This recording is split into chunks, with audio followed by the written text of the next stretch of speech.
Honda explained its decision to leave F1 as a need to focus on more sustainable forms of powertrains, and this has led many to question if F1's future is in jeopardy.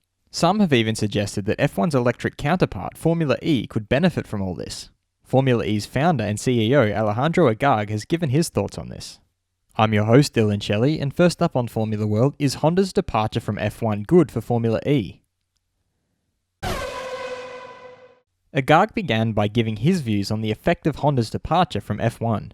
I see it as bad news for motorsport in general. I don't see this as good news for Formula E and bad news for Formula 1. He then explained why Formula E needs F1. We in Formula E also need Formula 1 to be successful because we don't see each other as competitors. We see each other as on the same boat and competing against tennis, football and other sports. If one manufacturer leaves motorsport, it doesn't mean it's going to come through another door to us. It may stay out of motorsport altogether, so that's not good news.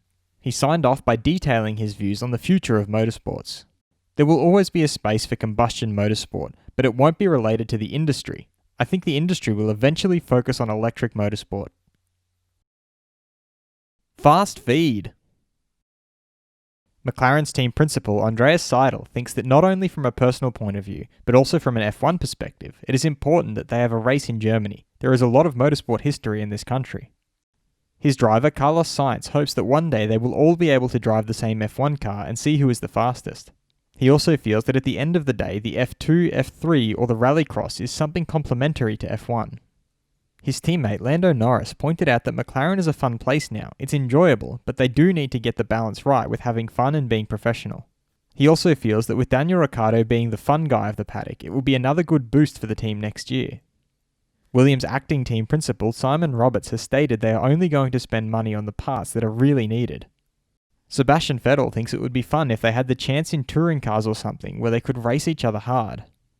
Honda have confirmed they will continue to supply engines to IndyCar till the end of this decade.